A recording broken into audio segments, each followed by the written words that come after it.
ay rated SPG. Striktong patnubay at gabay ng magulang ang kailangan. Maaaring may masiselang tema, lengguwahe, karahasan, sexual, horror o droga na hindi angkop sa mga...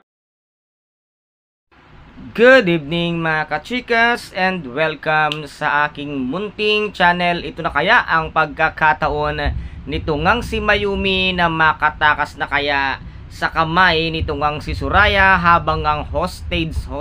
niya ito ngang si Angela na akala mo naman kung sino na ang yabang-yabang at dito nga ay ibinulgar nga ni Angela na ito raw kanyang husband na si Tito William ay inuutungan ng kanyang tita Soraya upang pahirapan nga ng gusto ito ngang si Ikit at mismong si Sir William na nga daw ang nagpapahirap dito nga sa anak nitong si Mayumi na si Ikit, kung kaya't dito nga ay walang kalam-alam ito ngang si Angela na unti-unti na palang nahihiwa nito ngang si Mayumi ang pagkakatali nga sa kanyang kamay dahil meron nga siyang nakuhang basag na baso at ito ang kanyang ginamit upang siya nga ay makatakas at makalabas at ngayon nga ay hawak-hawak niya na ang isa sa mga baril ng tauhan nito ngang si Soraya at ngayon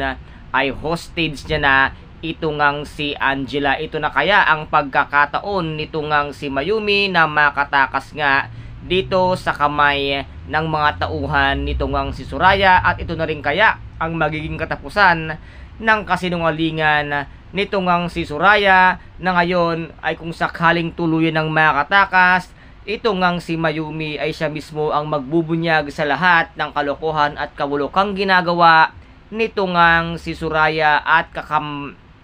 kasabuat nga niya itong si Angela. Kaya guys, napakarami po nating mga dapat abangan dito nga sa Binibining Marikit. Kung nagustuhan po ninyo ang aking videos for today, paki-subscribe na lamang po ng aking channel, paki-like and share para maging update kayo sa lahat ng gagawin kong videos. Maraming salamat po, ingat, God bless and